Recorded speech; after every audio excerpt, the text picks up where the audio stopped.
Senator Joseph Biden may have more explaining to do. The new questions stem from taped remarks of Biden during an April campaign appearance in New Hampshire.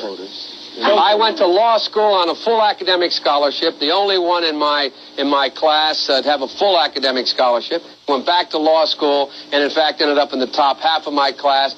I was the outstanding student in the political science department at the end of my year. I graduated with 3 degrees from undergraduate school and 165 credits, only needed 123 credits. Biden now concedes he did not graduate in the top half of his law school class, that he does not have 3 degrees from college, and that he was not named outstanding political science student in college. Newsweek says Biden actually went to school on a half scholarship, ended up near the bottom of his class, and won only 1 degree, not 3.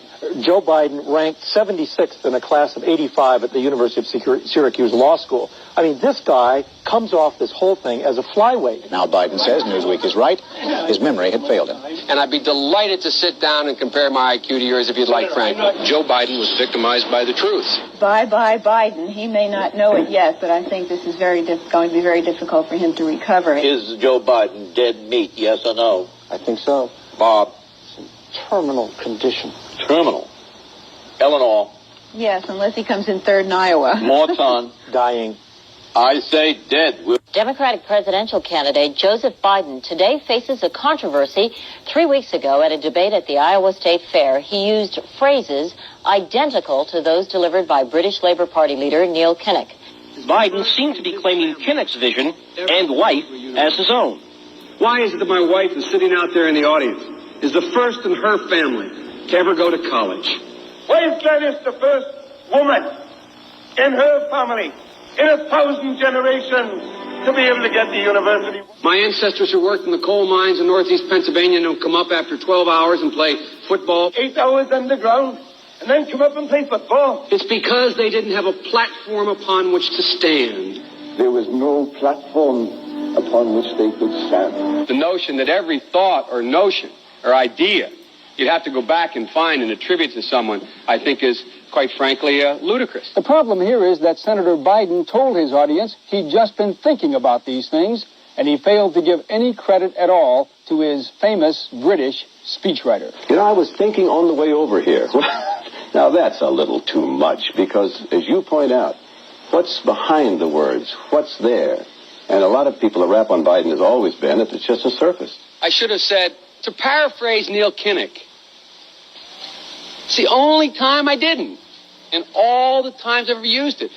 But CBS News found a tape of a second instance. It reappeared in the New York Times with a new charge, that Biden had appropriated a famous litany from the late Robert Kennedy about what the gross national product cannot measure. It cannot measure the health of our children. The health of our children. The quality of our education. The quality of their education. The joy of their play. For the joy of their play. Biden gave Kennedy no credit. He has also quoted or paraphrased John Kennedy, Hubert Humphrey, and British Labour Party leader Neil Kinnock, all without credit. Joseph Biden admitted today that he committed plagiarism when he was in law school. He said it was a mistake, but that it was unintentional. He quoted 5 pages of someone else's work without proper citation. I've done some dumb things, and I'll do dumb things again.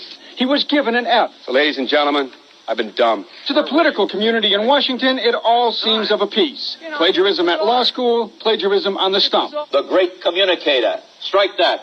The great imitator. You don't steal verbatim, or when you do, as he did 99% of the time, you give credit. Biden's critics say he sells himself as a man whose words and visions can inspire a new generation in politics. But if the thoughts, phrases, and visions really belong to others, it's a form of false advertising. Is it a wise idea, though, to take something that personal, anyway, from another politician and try and appropriate it to your own campaign? I think it was a stupid thing to appropriate material that was really very personal, that was someone else's. Most people didn't know who he was, Joe Biden, and now they're going to say, oh, yeah, he's the guy who plagiarized. That's a lot of people. Politically, that's devastating. These clips are devastating. He looks like a Joe Biden wind-up doll with somebody else's words coming out. If they're going to do things that are stupid as well as immoral, then they're probably too dumb to have the job of president. Voters are going to have to decide whether he was dishonest or dumb.